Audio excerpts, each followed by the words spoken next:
Hello दोस्तों, हमारे full smart money concepts course के तीसरे एपिसोड में आपका स्वागत है। इस वीडियो में हम स्मार्ट मनी अप्रोच के सबसे इम्पोर्टेंट कॉन्सेप्ट पर बात करेंगे, या शायद हम ये कह सकते हैं कि ये ट्रेडिंग एज अ होल में एक प्राइम टॉपिक है। ये कॉन्सेप्ट कोई और नहीं बल्कि लिक्विडिटी है। हम रिटेल ट्रेडर्स हमेशा चीज़ों को आसान तरीके से करना पसंद करते हैं, इसलिए हम अक्सर ट्रेड्स लेने के लिए इंडिकेटर सिग्नल्स पर फोकस करते हैं। हमें यह जानने में कम दिलचस्पी होती है कि किसी पर्टिकुलर मैनर में प्राइस क्यों मूव किया, जिसने इंडिकेटर को बाय या सेल सिग्नल देने के लिए ट्रिगर किया।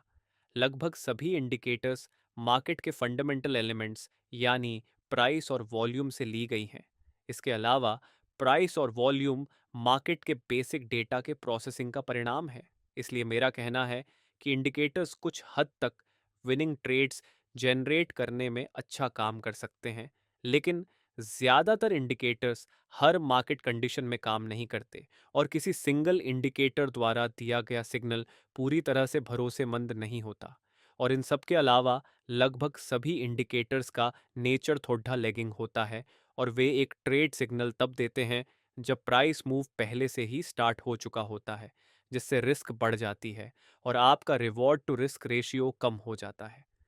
इसलिए मार्केट से आगे रहने का एक तरीका है कि आप मार्केट मेकर्स, बड़े इंस्टीट्यूशंस या बैंक्स, या सिर्फ स्मार्ट मनी की तरह गेम खेलें जो अक्सर रिटेलर्स के ऑर्डर्स पर फीड करते हैं।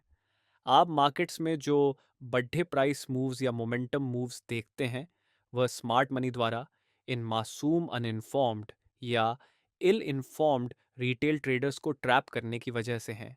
क्योंकि जैसा कि हम सभी जानते हैं, रिटेल एजुकेशन मुख्य रूप से पैटर्न्स जैसे कि candlestick patterns, chart patterns, trend lines, support resistance zones आदि पर बेस्ड है। और अंततः इन रिटेलर्स कन्वेंशनल इंडिकेटर्स या प्राइस पैटर्न्स द्वारा दिए गए सिग्नल्स पर ट्रेड करने के लिए कूद पड़ते हैं। मैं ये नहीं कह रहा कि ये पैटर्न्स और इंडिकेटर्स बिल्कुल काम नहीं करते, लेकिन ऐसा होने के हाई चांसेस हैं कि इनमें से ज़्यादातर प्राइस मूव्स को बड़े प्लेयर्स द्वारा इंजीनियर किया जा सकता है। ये बड़े इंस्टीट्यूशंस या स्मार्ट मनी हमेशा हमें फंसाने और हमारे स्टॉप लॉसेस लेने की कोशिश करते हैं। इसलिए जब मार्केट्स में नए ट्रेडर्स आते हैं, तो उन्हें आसानी से मैनिपुलेट किया जा सकता है और उनसे पैसे छीने जा सकते हैं, क्योंकि वे बड़े खिलाड़ियों के लिए आसान शिकार होते हैं। रिटेल ट्रेडर्स को इस बात की जानकारी नहीं है कि मार्केट के ज़्यादातर ऑर्डर्स कहाँ जमा होते हैं, जिससे वे इन इंस्टीट्यूशनल ट्रैप्स के प्रति वल्नरेबल बन जाते हैं। यही मेजर रीज़न है कि ज़्यादातर रिटेलर्स पैसा खो देते हैं। वे इन बैंक्स और इंस्टीट्यूशंस के लिए शिकार के रूप में बने रहते हैं, या दूसरे शब्दों में, वे बड़े खिलाड़ियों के लिए लिक्विडिटी हैं। इन शॉर्ट, ये एक कैट एंड माउस का खेल है। एक व्यक्ति के जीतने के लिए किसी और को हारना पड़ता है। तो सवाल ये है, आप क्या बनना चाहते हैं, शिकार या शिकारी? मार्केट में एक पॉपुलर कहावत है कि अगर आपको नहीं पता कि लिक्विडिटी कहाँ है, तो आप ही लिक्विडिटी हैं। इसलिए इस एपिसोड और आने वाले एपिसोड में हम ज़्यादातर रिटेलर्स से आगे रहने और ज़्यादातर स्मार्ट मनी ट्रैप्स से दूर रहने के लिए इस प्राइम कंसेप्ट ऑफ लिक्विडिटी के बारे में विस्तार से बात करेंगे।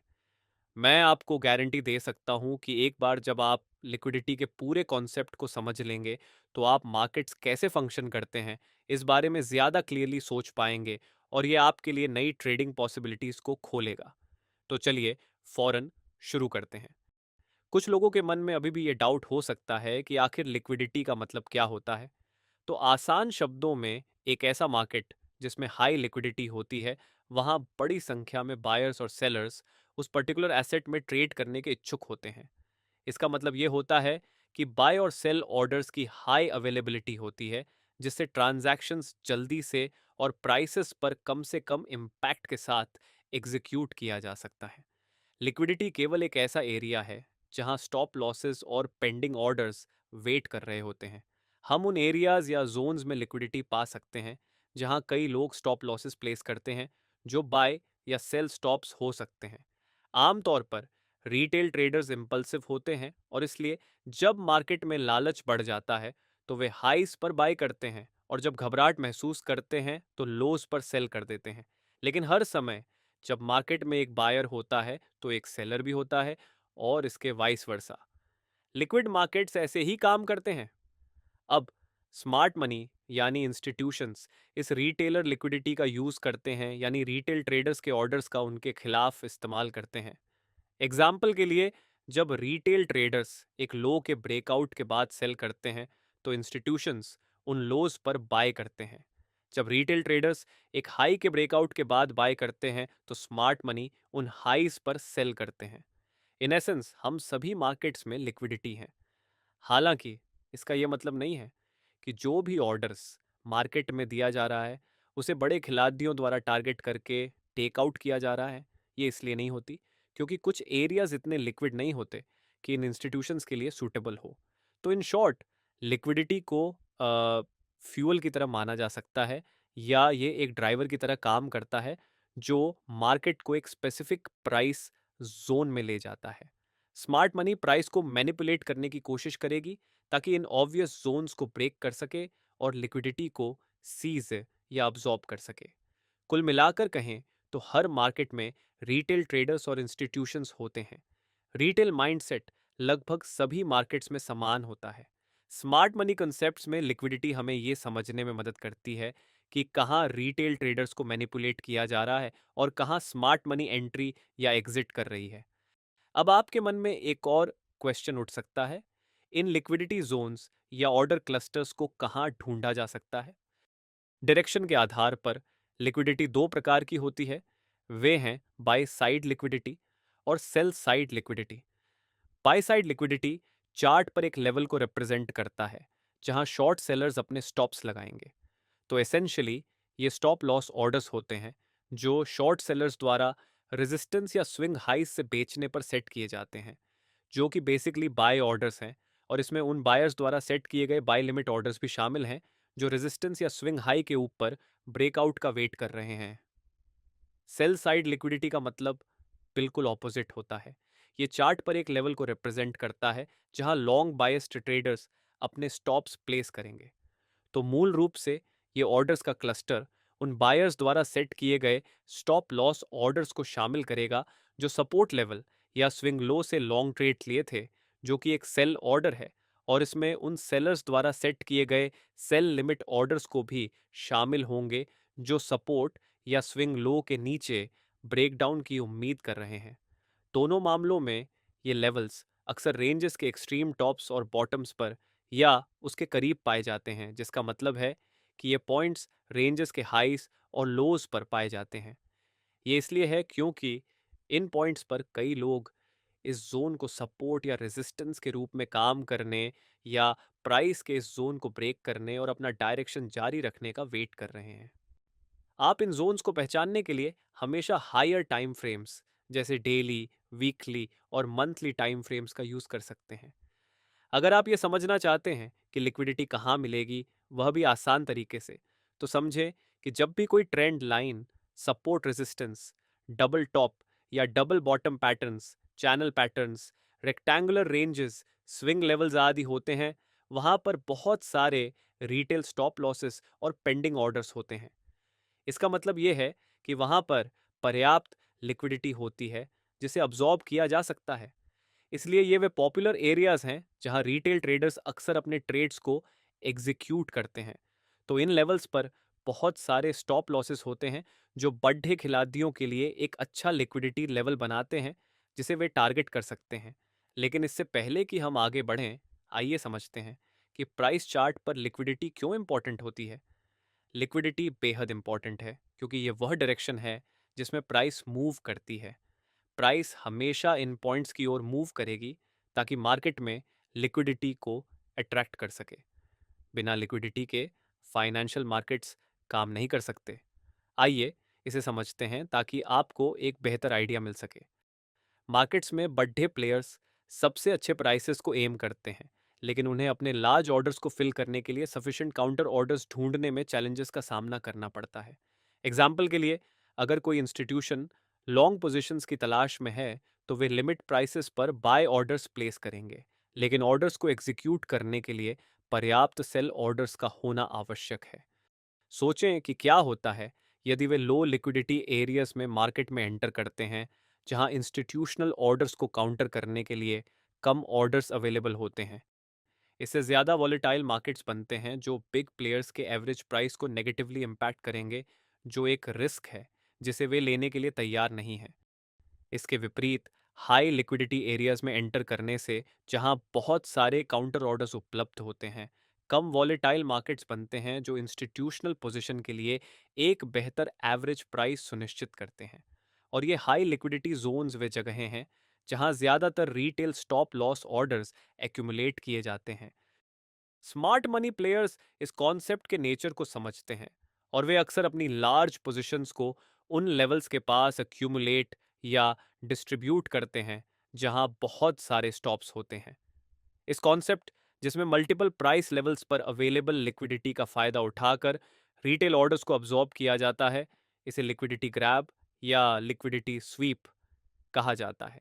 और ये इस रिक्वायरमेंट से आता है कि बड़े प्लेयर्स इन जोन्स में मार्केट में एंटर करें ताकि अपने लार्ज पोजीशंस ले सकें और ये सुनिश्चित करें कि उनके ऑर्डर्स बेस्ट पॉसिबल प्राइसेस पर फिल हो सकें।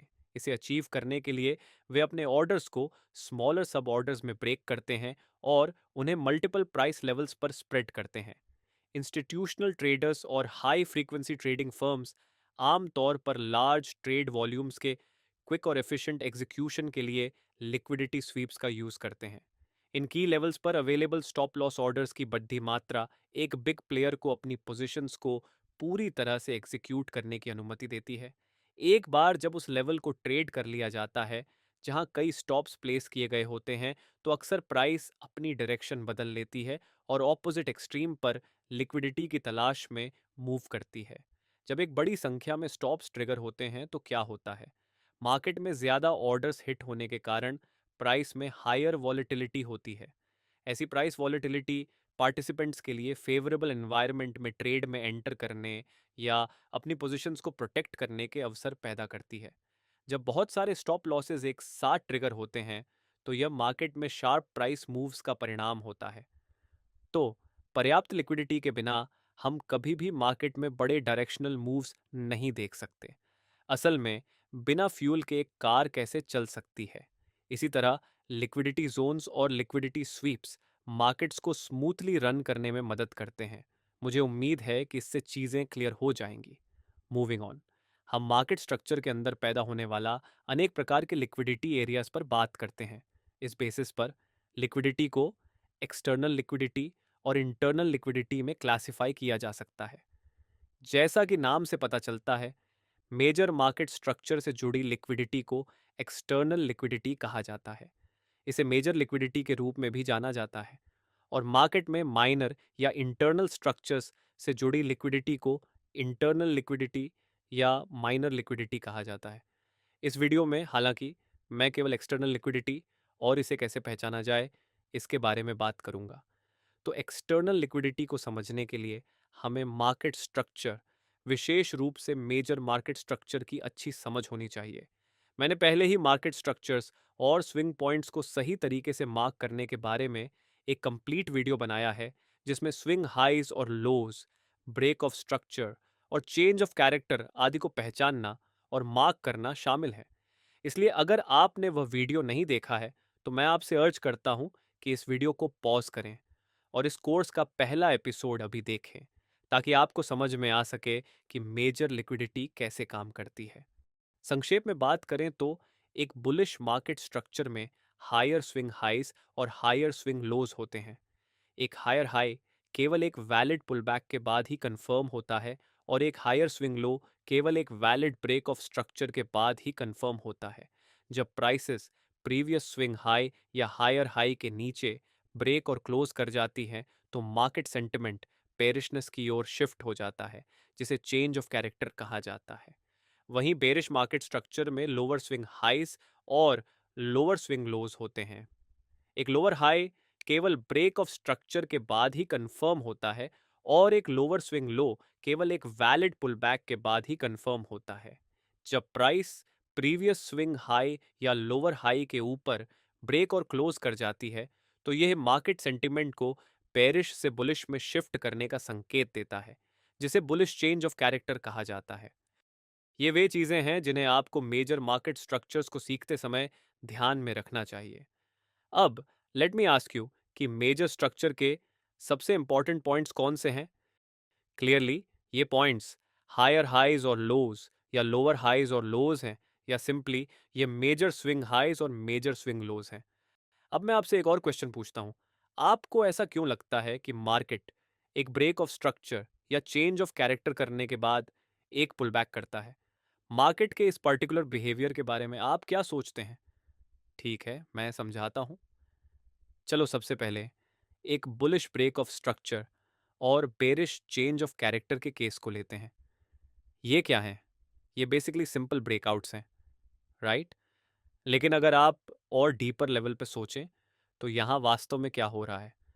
जैसा कि हम जानते हैं, बुलिश बॉस तब होता है जब प्राइस प्रीवियस स्विंग हाई या हायर हाई के ऊपर ब्रेक और क्लोज करती है। तो हमें स्विंग हाई लेवल पर फोकस करना चाहिए। स्विंग हाई को एक स्ट्रॉन्ग रेजिस्टेंस लेवल या एक सप्लाई जोन माना जाता है। इस एरिया में कम से कम दो प्रकार के पार्टिसिपेंट्स हो सकते हैं। पहला ग्रुप वह सेलर्स हैं जो स्विंग हाई या पोटेंशियल रेजिस्टेंस लेवल से शॉर्ट ट्रेड्स लेने की कोशिश कर रहे हैं। और वे अपना स्टॉप लॉस कहाँ रखेंगे? ऑब्वियसली वे अपना स्टॉप लॉस स्विंग हाई के ऊपर रखेंगे, जो असल में एक बाईबैक ऑर्डर है। दूसरा ग्रुप वह बायर्स हैं जो स्विंग हाई लेवल के ऊपर प्राइसेस के ब्रेकआउट की उम्मीद कर रहे हैं, क्योंकि एग्जिस्टिंग मार्केट ट्रेंड बुलिश है। तो ये बायर्स क्या करेंगे? वे ब्रेकआउट पर बाय करने की कोशिश करेंगे और अपना stop loss swing high level के ठीक नीचे कहीं रखेंगे, जो एक सेल ऑर्डर है। तो जैसा कि आप देख सकते हैं, स्विंग हाई लेवल के ऊपर और नीचे ऑर्डर्स का एक बड़ा क्लस्टर है। ये एक हाईली लिक्विड एरिया है। अब क्या होगा, ये इस बात पर निर्भर करता है कि किस तरफ ज़्यादातर ऑर्डर्स हैं। मार्केट उस डायरेक्शन में मूव करेगा ताकि लिक्विडिटी को अब्जॉर्ब या स्वीप कर सके। इस मामले में स्विंग हाई के ऊपर ब्रेकआउट हुआ है, जिसका मतलब है कि बाय ऑर्डर्स की मात्रा सेल ऑर्डर्स से ज़्यादा थी। यही कारण है कि मार्केट सभी सेलर स्टॉप लॉसेस और बाय लिमिट ऑर्डर्स को अब्जॉर्ब करके ऊपर मूव हुआ। इस तरह का सिनारियो एक बेरिश चेंज ऑफ कैरेक्टर के केस में भी होता है। इस केस में हमारा लेवल ऑफ इंटरेस्ट कौन सा है? हाँ, आप सही हैं, ये हायर लो या सिंपली स्विंग लो लेवल है। यहाँ भी वही लॉजिक अप्लाई करें। यहाँ कम से कम दो इंटरेस्टेड प्लेयर्स होते हैं। पहले हैं बायर्स। चूंकि स्विंग लो एक सपोर्ट या डिमांड लेवल के रूप में एक्ट कर सकता है, और चूंकि एग्जिस्टिंग ट्रेंड बुलिश है, बायर्स इस लेवल से लॉन्ग ट्रेड्स लेना चाहेंगे। वे अपना स्टॉप लॉस कहाँ सेट करेंगे? जाहिर है वे अपना स्टॉप लॉस, जो कि रियलिटी में एक सेल ऑर्डर होता है, स्विंग लो लेवल के नीचे प्लेस करेंगे। दूसरे ग्रुप में वह सेलर्स शामिल हैं जो स्विंग लो लेवल के नीचे ब्रेकआउट की तलाश में होते हैं। अगर आप ध्यान से देखें तो आपको एक प्रॉपर ट्रेंड लाइन दिखेगी, और इस प्रकार वे ट्रेंड लाइन के नीचे ब्रेकडाउन पर बेट करेंगे, क्योंकि प्राइस ने ट्रेंड लाइन को मल्टीपल टाइम्स टेस्ट किया है। इसलिए वे ब्रेकडाउन पर सेल करना चाहेंगे और अपना स्टॉप लॉस स्विंग लो के ऊपर या फिर रीसेंट स्विंग हाई के ऊपर कहीं प्लेस करेंगे। तो स्पष्ट रूप से स्विंग लो लेवल के ऊपर और नीचे बड़ी संख्या में ऑर्डर्स अवेलेबल हैं, इसलिए ये एक हाईली लिक्विड एरिया है। अब क्या होगा, ये इस पर निर्भर करता है कि किस तरफ ज़्यादातर ऑर्डर्स हैं। मार्केट उसी डायरेक्शन में मूव करेगा ताकि लिक्विडिटी अब्जॉर्ब या स्वीप कर सके। इस केस में स्विंग लो के नीचे ब्रेकडाउन हुआ है, जिसका मतलब है कि सेल ऑर्डर्स की कंसंट्रेशन बाय ऑर्डर्स की तुलना में इस लेवल के ऊपर बहुत ज़्यादा थी। इसलिए मार्केट ने सभी बायर स्टॉप लॉसेस और सेल लिमिट ऑर्डर्स को अब्जॉर्ब करके नीचे मूव कर लिया। इसी प्रकार आप समझ सकते हैं कि बेरिश ब्रेक ऑफ स्ट्रक्चर या बुलिश चेंज ऑफ कैरेक्टर के दौरान क्या होता है। मुझे उम्मीद है कि चीज़ें समझ में आ रही हैं। लेकिन फिर भी एक और क्वेश्चन बाकी है। मार्केट ब्रेकआउट के डायरेक्शन में ही क्यों नहीं चलता रहता? प्राइसेस क्यों रुकती हैं और वापस रिवर्स होती हैं? प्राइसेस पुलबैक्स क्यों बनाती हैं? तो अगर आपने ध्यान से देखा है तो एक बार जब प्राइस ब्रेक ऑफ स्ट्रक्चर या चेंज ऑफ कैरेक्टर करती है, तो ये इनडेफिनेटली ऊपर या नीचे नहीं जाती है। अगर हम बुलिश ब्रेक ऑफ स्ट्रक्चर के केस को लेते हैं, जिसमें प्राइस इस प्रीवियस स्विंग हाई के ऊपर जाती है, तो हम जानेंगे कि प्राइस केवल तब तक ऊपर जाएगी जब तक वहां ऑर्डर्स अवेलेबल हैं, या दूसरे शब्दों में, जब तक स्विंग हाई के ऊपर लिक्विडिटी अवेलेबल है, तब तक मार्केट ऊपर की ओर मूव करेगा। इसका कारण यह है कि स्मार्ट मनी सारी बाय साइड लिक्विडिटी को अब्सॉर्ब कर रहा है ताकि हाईस पर सेल कर सके। और एक बार जब इस स्विंग हाई के ऊपर सारे ऑर्डर्स अब्सॉर्ब हो जाते हैं, तो आपको क्या लगता है कि मार्केट कहाँ जाएगा?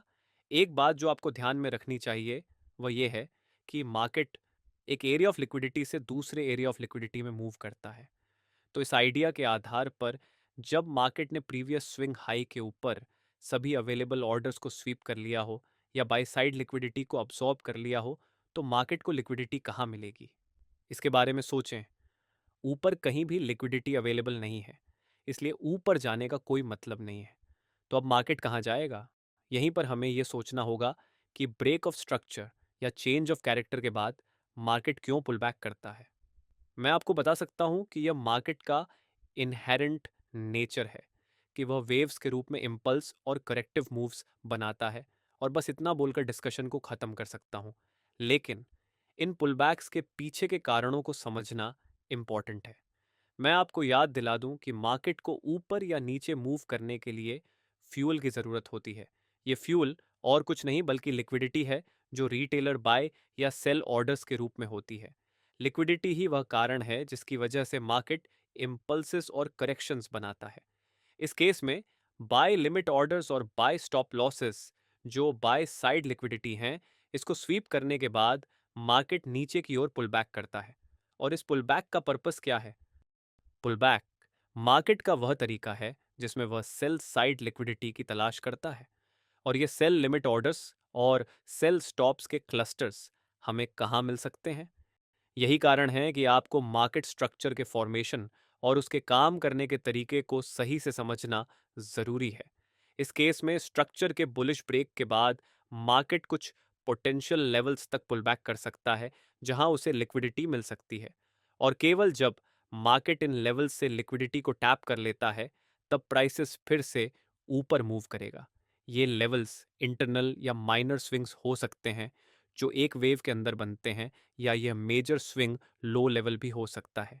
इन माइनर स्विंग्स और मेजर स्विंग लो लेवल्स के नीचे बहुत सारे प्लेयर्स ट्रेड अपॉर्चुनिटी की तलाश में होंगे।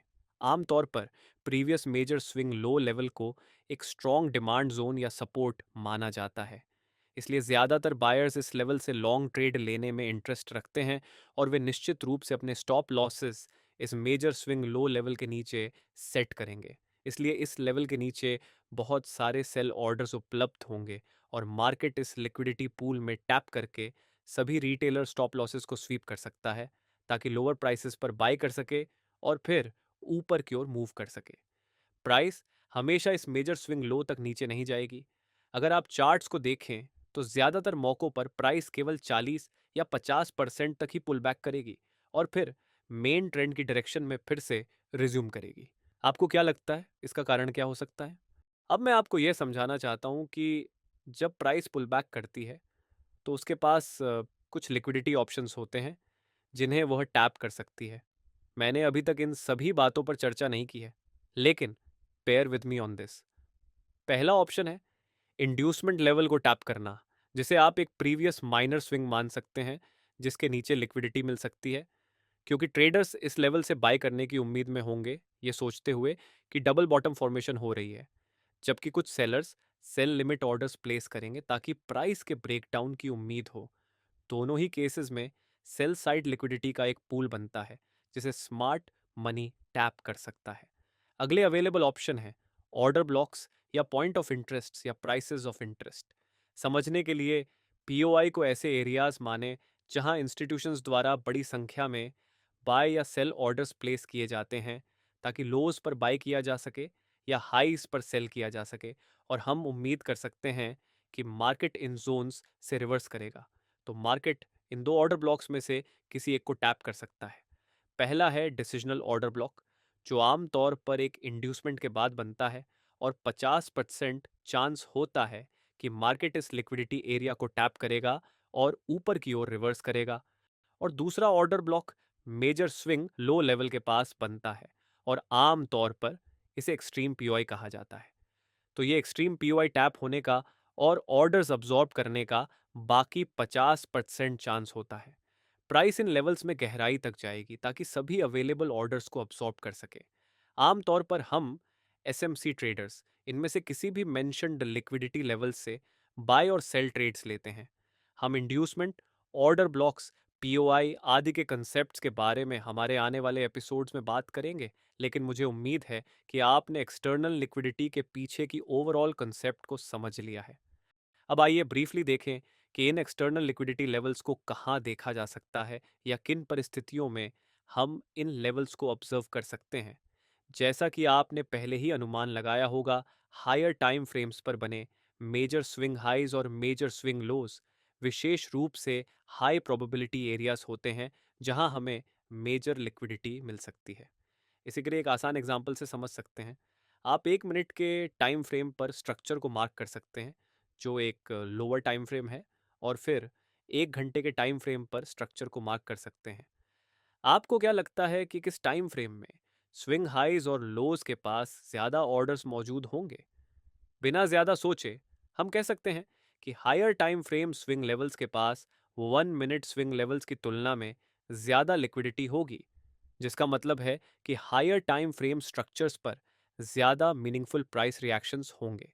एक और लोकेशन है जहां इक्वल हाइज या इक्वल लोज हायर टाइम फ्रेम्स पर प्रीवियस स्विंग हाइज या स्विंग लोज के पास बनते हैं। इन इक्वल लोज के नीचे सेल साइड लिक्विडिटी और इक्वल हाइज के ऊपर बाय साइड लिक्विडिटी मिलने का अच्छा चांस होता है। यही लॉजिक डबल टॉप्स और डबल बॉटम्स पर भी लागू होता है, जो इन मेजर स्विंग पॉइंट्स के पास बनते हैं। एक और लोकेशन जहां आप मेजर लिक्विडिटी पा सकते हैं वह है एक अपट्रेंड लाइन के नीचे जो मेजर स्विंग लोज को जोड़कर ड्रॉ की गई है, या एक डाउन ट्रेंड लाइन के ऊपर जो मेजर स्विंग हाइस को जोड़कर ड्रॉ की गई है। ये ट्रेंड लाइंस काफ़ी लुक्रेटिव प्लेसेस होते हैं क्योंकि आप यहाँ बाय साइड और सेल साइड लिक्विडिटी दोनों पा सकते हैं, क्योंकि एक प्लेयर ट्रेंड लाइन के ब्रेकआउट से लाभ उठाने की तलाश में होता है, जबकि दूसरा पार्टी ट्रेंड लाइन से रिवर्सल से लाभ उठाने की कोशिश करता है। Obviously smart money in trend lines को टारगेट बनाएगी, और अक्सर आप इन ट्रेंड लाइंस से फेक आउट्स देख सकते हैं, जो कुछ और नहीं बल्कि बिग प्लेयर्स द्वारा लिक्विडिटी स्वीप होता है ताकि उन्हें बेहतर एंट्री प्राइसेस मिल सके। दूसरी इंपॉर्टेंट लोकेशंस जहां आप मेजर लिक्विडिटी का पता लगा सकते हैं उनमें शामिल हैं प्रीवियस मंथली हाइज और लोज, प्रीवियस ईयरली हाइज और लोज, प्रीवियस वीकली हाइज और लोज, प्रीवियस डेली हाइज और लोज आदि। ये सभी ऐसे लेवल्स हैं जिन्हें बड़ी संख्या में मार्केट पार्टिसिपेंट्स बड़ी उत्सुकता से देख रहे होते हैं ताकि वे ट्रेड ले सकें, और इसलिए यहाँ बड़ी संख्या में ऑर्डर्स जमा होते हैं। ये सभी प्रोस्पेक्टिव लोकेशंस बहुत हाई लिक्विडिटी वाले होते हैं। चूंकि हमारे पास वैसी इंफॉर्मेशन नहीं होती जैसी कि इन बिग प्लेयर्स के पास होती है, हम एक लिक्विडिटी एरिया की स्ट्रेंथ और लिक्विडिटी के एग्जैक्ट लोकेशन को हर समय डिटरमिन नहीं कर सकते। इसलिए हम केवल प्रिडिक्ट कर सकते हैं कि लिक्विडिटी कहाँ खोजी जा सकती है। लेकिन आपको समझना चाहिए कि जितना बड़ा टाइम फ्रेम होगा उतनी ही बड़ी लिक्विडिटी होगी। हालांकि जितना ज़्यादा हम छोटे टाइम फ्रेम्स की ओर जाते हैं उतनी ही कमज़ोर लिक्विडिटी होगी। तो ये सब बातें हैं जो आपको लिक्विडिटी के बारे में जाननी चाहिए, खासकर एक्सटर्नल लिक्विडिटी के बारे में। अगले एपिसोड में हम इंटरनल लिक्विडिटी के बारे में जानेंगे।